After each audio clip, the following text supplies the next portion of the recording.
Hello my dear student, welcome back to my channel Sarwan lecturer. आज का ये video class 10 Hindi 2024 board exam के लिए सबसे ज्यादा इंपॉर्टेंट है। आपको पता है कि आपका पेपर 22 फरवरी से स्टार्ट है और 22 फरवरी से पहले हम लोगों को हिंदी में टॉपर बनना है। ये वीडियो बहुत ज्यादा इंपॉर्टेंट है। इसमें मैं आप लोगों को सभी महत्वपूर्ण प्रश्न को कराने वाला हूं जो आपको 22 फरवरी के हिंदी के पेपर में देखने को मिलेगा।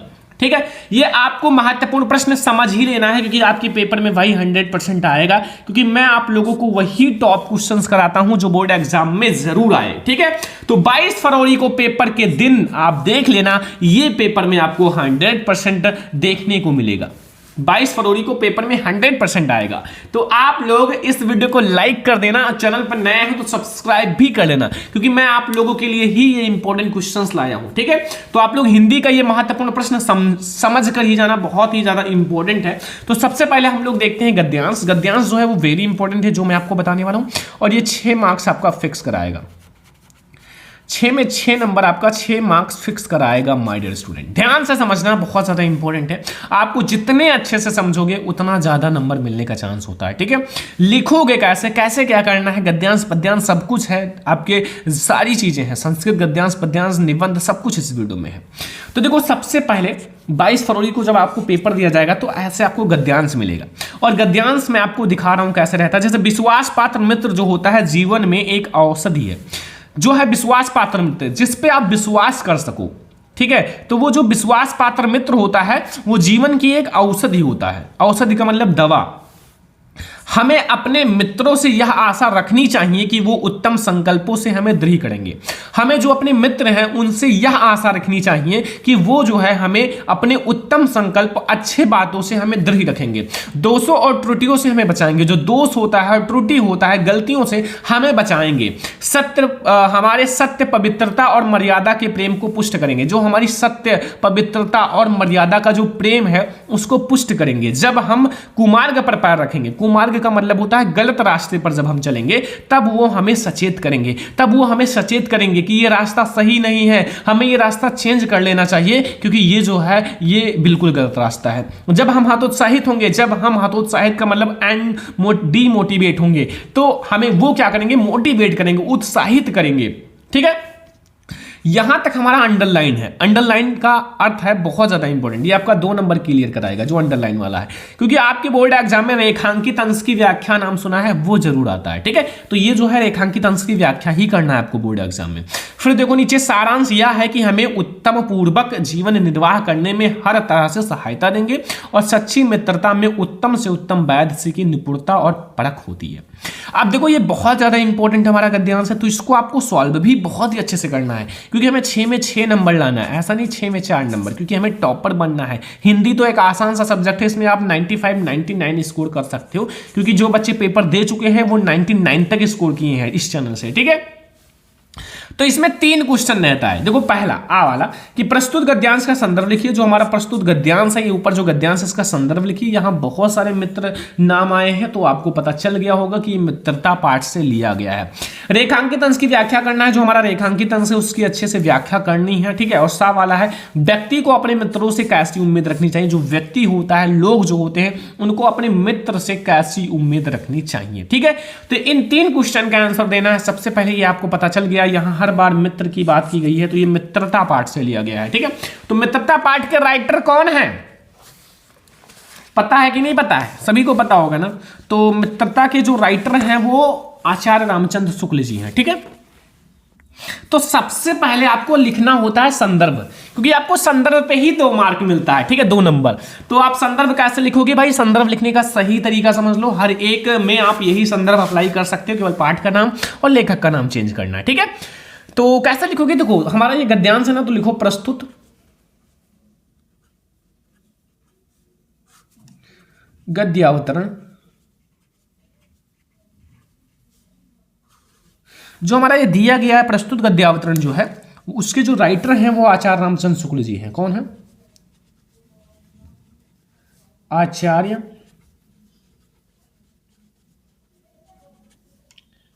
रामचंद्र शुक्ल, आचार्य रामचंद्र शुक्ल, ठीक है, द्वारा लिखित ठीक है। अब ये जो आचार्य रामचंद्र शुक्ल द्वारा लिखा गया है एवं जो हमारी पाठ्य पुस्तक है, हमारी कौन सी पाठ्य पुस्तक है? हिंदी है ना, तो हमारी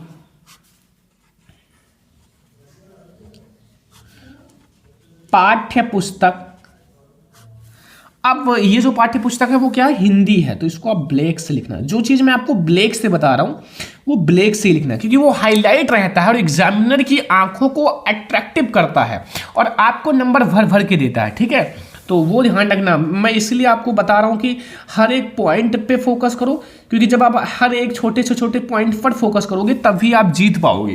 क्योंकि वैसे बहुत सारे लोग हैं युद्ध में, ठीक है, बहुत सारे लोग क्लास 10 में हैं जो जितना अच्छा कर सकते हैं करने की कोशिश करेंगे। तो आप भी अपना पूरा ताकत लगा देना लिखने में, अच्छे से अच्छा लिखने में। देखो टाइम बहुत होता है, ठीक है, आपके पास समय अगर देखा जाए बहुत है, अगर आपको याद है तो। ठीक है, मित्रता को मैंने ब्लैक से लिखा है क्योंकि पाठ का नाम है। ठीक है, मित्रता नामक ये जो है निबंध है, निबंध से अवतरित है या लिया गया है। ठीक है, कुछ भी लिख सकते हो, इसमें कोई दिक्कत नहीं, अवतरित है। ठीक है, तो ये हमारा हो गया संदर्भ। अब देखो रेखांकित अंश की व्याख्या, सेकंड जो हमारा क्वेश्चन होता है वो होता है रेखांकित अंश की व्याख्या। तो सबसे पहले इसको करने से पहले आप रेखांकित अंश को इतना ध्यान से पढ़ो जितना ध्यान से विराट कोहली गेंद मारते समय देखता है। ठीक है, उतने ही ध्यान से पढ़ो। देखो विश्वास पात्र मित्र जो होता है जीवन की एक औषधि है और हमें अपने मित्रों से यह आशा रखनी चाहिए कि वे उत्तम संकल्पों से हमें दृढ़ करेंगे और दोषों और त्रुटियों से हमें बचाएंगे, हमारे सत्य, पवित्रता और मर्यादा के प्रेम को पुष्ट करेंगे। जब हम उसको मार्ग पर पैर रखेंगे तो वो हमें सचेत करेंगे, जब हम हतोत्साहित होंगे तो वो हमें उत्साहित करेंगे। तो भैया देखो रेखांकित अंश की व्याख्या मैं आपको बता देता हूं। सबसे पहले आप हेडिंग डालना रेखांकित अंश की व्याख्या। आचार्य रामचंद्र शुक्ल का कहना है कि जिस प्रकार अच्छी औषधि आपके शरीर को अनेक प्रकार के रोगों से बचाकर स्वस्थ बना देती है। कहने का मतलब होता है कि आचार्य रामचंद्र शुक्ल जी कहना चाहते हैं कि जिस प्रकार एक अच्छी औषधि जो होता है, एक अच्छी दवा आपके शरीर की अनेक, आपके शरीर में जैसे मान लो कोई भी प्रकार का रोग है तो आप दवा खाते हो, आपका शरीर का रोग खत्म हो जाता है। ठीक उसी प्रकार से जो अच्छी औषधि होता है आपके शरीर को अनेक प्रकार के रोगों से बचाकर स्वस्थ बना देता है, उसी प्रकार विश्वसनीय मित्र जो जिस पर हम विश्वास कर सकें, ठीक है, अनेक बुराइयों से बचाकर हमारे जीवन को उन्नति तथा सुंदर बनाता है। अब जो विश्वसनीय मित्र है जिस पर हम विश्वास कर सकें वो हमारे जो जीवन है उसको सुंदर बनाता है, उन्नतशील बनाता है, तथा हमारा मित्र ऐसा होना चाहिए जिस पर हमें यह विश्वास हो कि वो हमें सदा उत्तम कार्यों में लगाएंगे।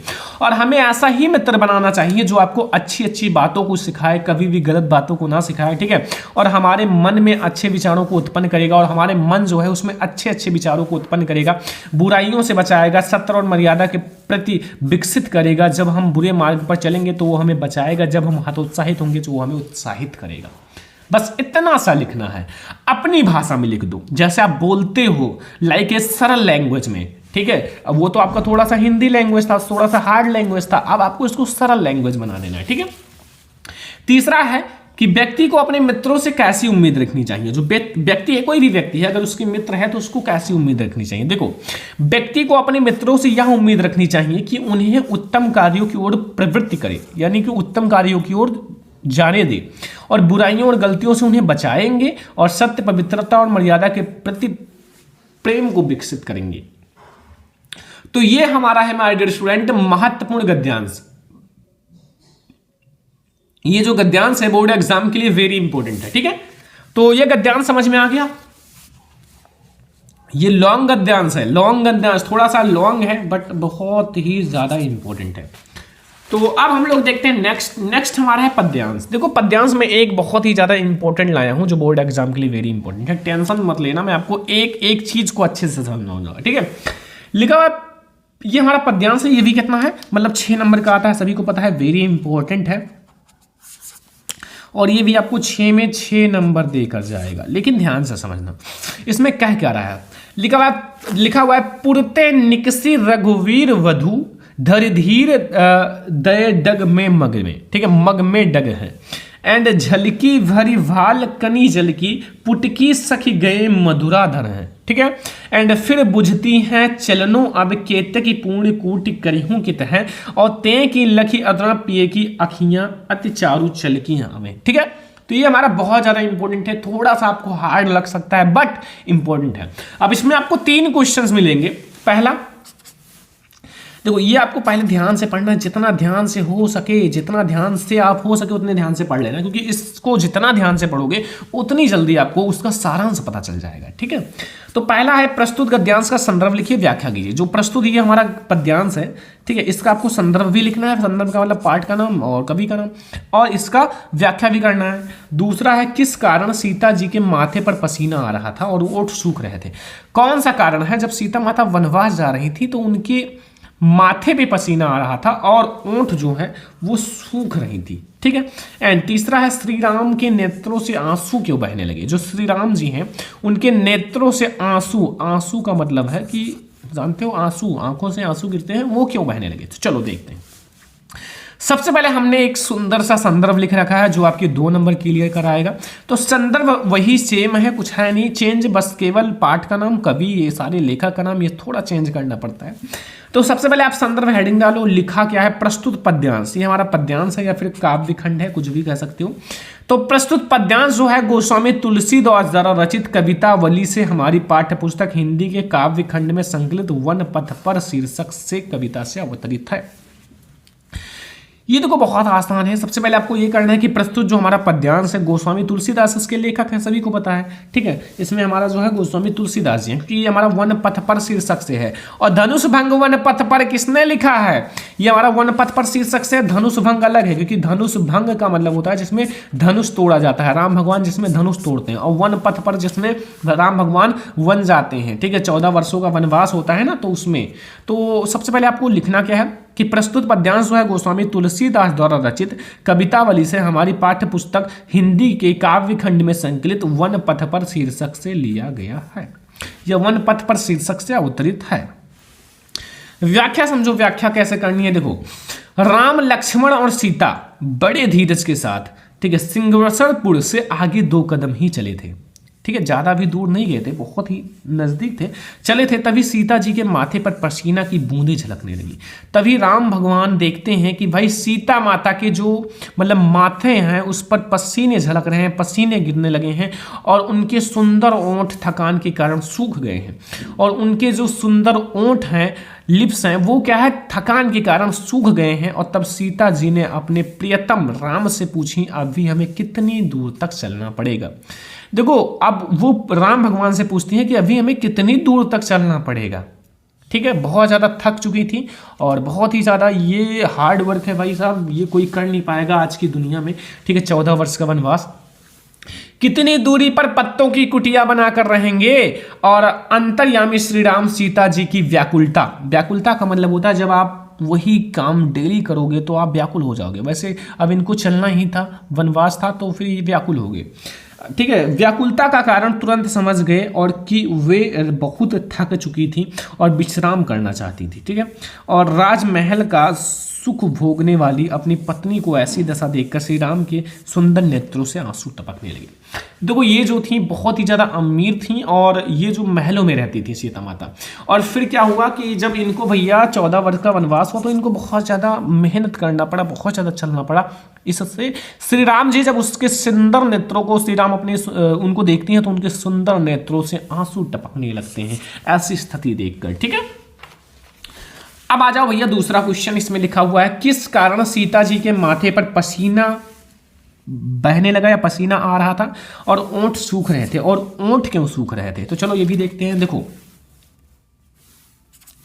राम लक्ष्मण और सीता तीनों बड़े धैर्य के साथ सिंगोसवर से आगे 2 कदम ही बढ़े थे या चले थे कि सीता जी के माथे पर पसीना बूंद झलकने लगी, और सीता माता के जो माथे हैं उस पर पसीना झलकने लगा, और उनकी ओंठ जो है थकान के कारण सूख गए, और उनकी ओंठ जो है वो थकान के कारण सूख गए थे, बहुत ज़्यादा थक चुकी थी। ठीक है, तो ये है, यही कारण है कि इसके जो ओंठ हैं सीता माता के वो सूख गए थे। दूसरा है श्री राम के नेत्रों से आंसू क्यों टपकने लगे। श्री राम के नेत्रों से आंसू क्यों बहने लगे। तो देखो, श्री राम के नेत्रों से आंसू इसलिए टपकने लगे या बहने लगे क्योंकि वन में पैदल चलते चलते सीता जी बहुत ज़्यादा थक गई थी और वे बहुत ही व्याकुल या फिर व्याकुला कर देना हो रही थी। राजमहल का सुख भोगने वाली अपनी भार्या की यानी कि अपनी पत्नी की ऐसी दशा देखकर श्री राम की आंखों से आंसू टपकने लगे या श्री राम की आंखों से आंसू निकलने लगे। ठीक है, तो ये हमारा एक बहुत ही ज़्यादा इंपॉर्टेंट पद्यांश है जो बोर्ड एग्जाम के लिए वेरी इंपॉर्टेंट है, मतलब बहुत ही ज़्यादा इंपॉर्टेंट पद्यांश है आपके बोर्ड एग्जाम के लिए। जब आप 22 फरवरी को है ना, 22 फरवरी को आप पेपर देने जाओगे भाई हिंदी का, तो कहोगे सर यही आया था जो आपने बताया था। ठीक है, तो ये हमारा हो गया गद्यांश और पद्यांश। अब हम लोग आते हैं संस्कृत का गद्यांश और पद्यांश, क्योंकि ये भी बहुत ही ज़्यादा इंपॉर्टेंट होता है। तो हम लोग एक ऐसा देखेंगे जो बहुत ही ज़्यादा इंपॉर्टेंट है, जो हमारा संस्कृत का गद्यांश है। सबसे पहले हम गद्यांश देखेंगे, और ये जो होता है 5 मार्क्स का आता है हमारा गद्यांश संस्कृत का, और 5 ही मार्क्स का हमारा पद्यांश भी आता है। तो सबसे पहले हम 5 मार्क्स फिक्स करेंगे गद्यांश का। देखो यहाँ क्या लिखा हुआ है, एकदा बहवा जना धूमयन रेलगाड़ी, ठीक है, अरम नगरम प्रतिगच्छम गच्छति स्वम, ठीक है, तेस कंचित ग्रामीणा केचित नागरिका आसन मौनम स्त्रेतु तेसु एका नागरिका ग्रामीणा उपासत आखतत ग्रामीणा अद्यपि पूर्वत अशिक्षित ज्ञानश्च च तेषां विकासः अभवत्। ठीक है, न च भवन्ति सक्रोति तस्य तृष्यं जल्पन् तृष्वा कुड चतुर ग्रामीणा भद्र नागरिका भवाम एवं चित्रित यतो भवाम शिक्षम बहुत्र बहुज्ञा च अस्ति। देखो ये संस्कृत है, संस्कृत थोड़ा सा पढ़ने में अच्छा नहीं लगता मुझे। ठीक है, तो ये वेरी इंपॉर्टेंट है, बट ये बहुत ज़्यादा इंपॉर्टेंट है भाई। इसको हम समझाएंगे कैसे लिखना है, हमें ये पढ़ना थोड़ी है, हमें तो लिखना है बोर्ड एग्जाम में। इसका जो अर्थ है वो लिखना है, तो आप अर्थ को समझो, ज़्यादा इधर उधर मत पढ़ो। ठीक है, सबसे पहले संदर्भ देखो, इसमें क्या लिखना है कि प्रस्तुत जो गद्यांश है हमारी पाठ्यपुस्तक हिंदी के संस्कृत खंड के प्रबुद्धो ग्रामीणा पाठ से लिया गया है। जो प्रबुद्धो ग्रामीणा है ना, प्रबुद्धो ग्रामीणा उसी पाठ से लिया गया है। ठीक है, जो हमारा गद्यांश है, तो ये संस्कृत का गद्यांश है, और संस्कृत का गद्यांश जो है वो हमारा प्रबुद्धो ग्रामीणा पाठ से लिया गया है। प्रसंग थोड़ा सा लिख दिया कि प्रसंग में क्या है, प्रस्तुत गद्यांश में रेलगाड़ी में बैठे हुए कुछ ग्रामीण और शहरी लोग के बीच परस्पर होने वाली बात के विषय में चर्चा की गई। मतलब जो हमारा प्रस्तुत गद्यांश है, इसमें जो रेलगाड़ी में बैठे हुए कुछ ग्रामीण और शहरी लोग, जैसे ग्रामीण गांव के लोग थे और कुछ शहर के लोग थे, उन दोनों के बीच जो है परस्पर होने वाली बात के विषय में चर्चा की गई। मतलब जो ग्रामीण का था, मतलब गांव का था, जो शहरी था वो गांव के लोगों का मजा ले रहा था। ठीक है, तो अब हम लोग अनुवाद समझते हैं, यानी कि व्याख्या। तो अनुवाद समझो, देखो लिखा हुआ है, एक समय बहुत से लोग रेलगाड़ी में चढ़कर नगर की ओर जा रहे थे। उसमें से कुछ ग्रामीण थे, कुछ नगरवासी थे जो शहर के थे। उसके चुपचाप बैठे रहने पर एक नगरवासी ने ग्रामीण का उपहास उड़ाते हुए कहा, मतलब मजाक उड़ाते हुए कहा कि ग्रामीणवासी पहले ही भांति आज तक भी गंवार हैं।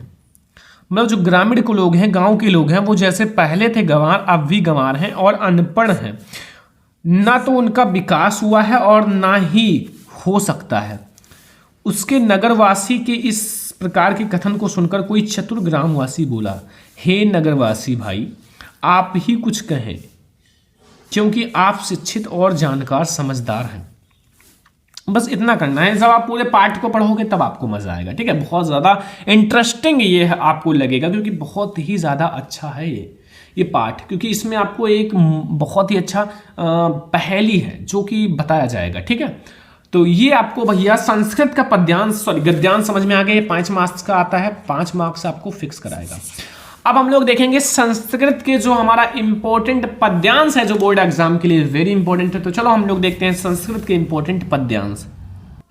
तो माय डियर स्टूडेंट, अब हमारा पद्यांश आता है, संस्कृत का पद्यांश जो 5 मार्क्स का आता है। ठीक है, जैसे हमारा गद्यांश था 5 मार्क्स का, वैसे पद्यांश भी 5 ही नंबर का आता है। ठीक है, तो लिखा हुआ है किसवद गुरुतरम भूमि, किसवद उच्चरम चाखात, किसवद शीघ्रतम वतात, किसवद बहुतरह त्रात, माता गुरुतरम भूमि, खात प्रतरम स्वस्थ, एंड मन से ग्रम वतात, चिंता बहुतरी त्रात। ठीक है, तो ये क्या है भाई साहब, बहुत ज्यादा इंपॉर्टेंट है, ध्यान से समझना, मजा आ जाएगा अभी आप लोगों को देखकर इसका सारांश। ठीक है, जो व्याख्या, सबसे पहले संदर्भ समझो। प्रस्तुत श्लोक हमारी पाठ्यपुस्तक हिंदी के संस्कृत खंड के जीवन सूत्राणी पाठ से लिया गया। जीवन सूत्राणी इंपॉर्टेंट बात है। प्रसंग इन श्लोक में यक्ष के प्रश्नों और युधिष्ठिर के उत्तरों के माध्यम से माता और पिता इत्यादि के महत्व को दर्शाया गया है। व्याख्या समझ लो। यक्ष युधिष्ठिर से पूछता है, जो यक्ष है वो युधिष्ठिर से क्या पूछता है, भूमि से महान क्या है, आकाश से ऊंचा कौन है, वायु से अधिक शीघ्रगामी क्या है, तिनके से भी अधिक दुर्बल क्षीण बनाने वाली क्या है। तो भैया युधिष्ठिर उत्तर देता है, पृथ्वी से अधिक भारी माता है, आकाश से अधिक ऊंचा पिता है, वायु से अधिक शीघ्रगामी मन है और त्रिछ से अधिक दुर्बल बनाने वाला चिंता है। अगर आपको चिंता है तो आप बहुत ज़्यादा अच्छे नहीं रहोगे, ठीक है। तो चिंता छोड़ो और मेहनत करो। तो ये हमारा हो गया महत्वपूर्ण पद्यांश। भैया संस्कृत का महत्वपूर्ण गद्यांश पद्यांश हो चुका है। अब हम लोग एक ऐसा इंपॉर्टेंट टॉपिक देखेंगे जो भैया आपको सबसे ज्यादा नंबर देकर जाता है, सबसे ज्यादा। अब आप गेस करो कौन सा टॉपिक है, बहुत ज्यादा इंपॉर्टेंट है, सबसे ज्यादा हिंदी में आपको उसी का नंबर मिलता है, ठीक है। 7 में 7 नंबर। तो चलो हम लोग एक बहुत ज्यादा इंपॉर्टेंट निबंध देखते हैं जो बोर्ड एग्जाम के लिए बहुत इंपॉर्टेंट है। हमारा जो निबंध है वो है पर्यावरण प्रदूषण की समस्या तथा समाधान। जो हमारा पर्यावरण प्रदूषण है उसकी समस्या और समाधान बताना है। तो इसको लिखना कैसे भाई, कॉपी में अंडरलाइन वगैरह कर लेना जैसे मैंने किया, एक ही तरफ अंडरलाइन करना, फिर रूपरेखा हेडिंग डालना। रूपरेखा जैसे इसमें हम लोग कौन कौन सा हेडिंग डिस्कस करेंगे, पहला प्रस्तावना, दूसरा प्रदूषण का अर्थ, तीसरा प्रदूषण के प्रकार, चौथा समस्या का समाधान, पांचवा उपसंहार। ये सारे हेडिंग हम लोग डिस्कस करेंगे। सबसे पहले प्रस्तावना देखो, ऐसा ही लिखना जैसा मैं आपको बता रहा हूँ, ठीक है। आजकल प्रदूषण की समस्या बहुत ही ज्यादा बढ़ रही है। इस समय हमारे समक्ष सबसे बड़ी चुनौती है पर्यावरण को बचाने का है, क्योंकि पानी, हवा, जंगल, मिट्टी आदि सब कुछ प्रदूषित हो चुका है। इसलिए प्रत्येक व्यक्ति को पर्यावरण का महत्व बताया जाना चाहिए। यदि हमने इस असंतुलन को दूर नहीं किया तो मानव जीवन बाध्य हो जाएगा और पता नहीं तब तक मानव जीवन होगा भी या नहीं। प्रदूषण का अर्थ समझ लो, संतुलित वातावरण में ही जीवन का विकास संभव है। पर्यावरण का निर्माण प्रकृति के द्वारा किया गया है और बढ़ती जनसंख्या पर्यावरण के संतुलन को बिगाड़ कर दूषित कर रही है। अभी हमारा थोड़ा सा और है इसका अर्थ, ठीक है। यहाँ देखो, फिर हमारा इसका अर्थ थोड़ा सा और समझना कि इस प्रकार वातावरण को प्रदूषित करने वाले को प्रदूषण कहते हैं और जनसंख्या की असाधारण वृद्धि और औद्योगिक प्रगति ने प्रदूषण की समस्या को जन्म दिया है और इससे मानव को संकट उत्पन्न हो सकती है, ठीक है। क्योंकि भाई जितना ज़्यादा प्रदूषण बढ़ेगा उतना ही ज़्यादा आपको प्रॉब्लम्स झेलना पड़ेगा, ठीक है। तो इसलिए भैया प्रदूषण को रोको, जितना हो सके उतना रोको, क्योंकि भाई रोकना ही पड़ेगा। देखो अब अगला देखो, प्रदूषण के प्रकार। आज के वातावरण में प्रदूषण इन रूपों में दिखाई देता है। का वायु प्रदूषण।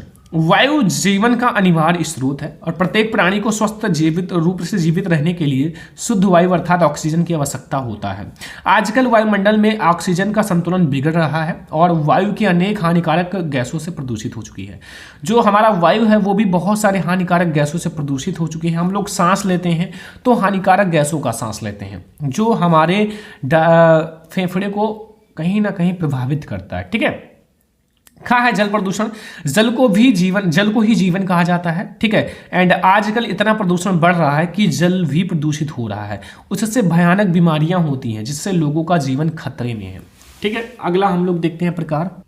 अगला प्रकार आप लोग देखो ध्यान से, बहुत ही ज्यादा इंपॉर्टेंट है अगला प्रकार। देखो यहां लिखा हुआ है कि ध्वनि प्रदूषण।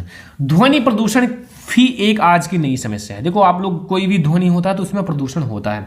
मोटर, कार, ट्रैक्टर, जेट विमान, कारखाना आदि सब ध्वनि प्रदूषण करते हैं। घा है रासायनिक प्रदूषण। द्रव्यों के अलावा रोगनाशक, कीटनाशक दवा से और रासायनिक खादों से स्वास्थ्य पर प्रतिकूल प्रभाव पड़ता है, ठीक है। अब देखो समस्या का समाधान हम कैसे करेंगे वो थोड़ा सा हम आपको समझाएंगे और भी आप लिख सकते हो। वातावरण को प्रदूषण से बचाने के लिए वृक्षारोपण, वृक्ष को लगाएं ज़्यादा से ज़्यादा सबसे अच्छा साधन है। दूसरी ओर वृक्ष के अधिक कटाव पर भी रोक लगाई जानी चाहिए। जो वृक्ष होता है, पेड़ पौधे, उसको जो काटा जाता है उस पर भी रोक लगाई जानी चाहिए। बढ़ती हुई जनसंख्या और औद्योगिकरण ने विश्व के सम्मुख प्रदूषण की नई समस्या को जन्म दिया है, ठीक है। आजकल वायु प्रदूषण, जल प्रदूषण, ध्वनि प्रदूषण, रासायनिक प्रदूषण आदि को कम करो, इन सबको कम करो, ट्राई करो सभी लोग मिलकर और उसके समाप्त होने का प्रयास करो, ठीक है। उसको समाप्त करने का प्रयास करो ताकि प्रदूषण कम हो सके। लास्ट हेडिंग आपको डिस्कस करना उपसंहार। तो उपसंहार देखो, सबसे पहले प्रसन्नता की बात यह है, मतलब प्रसन्नता की बात, खुशी की बात यह है कि भारत सरकार प्रदूषण की समस्या के प्रति जागरूक है। उसने सन 1974 ईस्वी में जल का निवारण अधिनियम लागू किया था। वृक्ष को काटने पर कठोर नियम बनाए गए थे। सभी लोगों को वृक्षारोपण के लिए प्रोत्साहित किया गया था।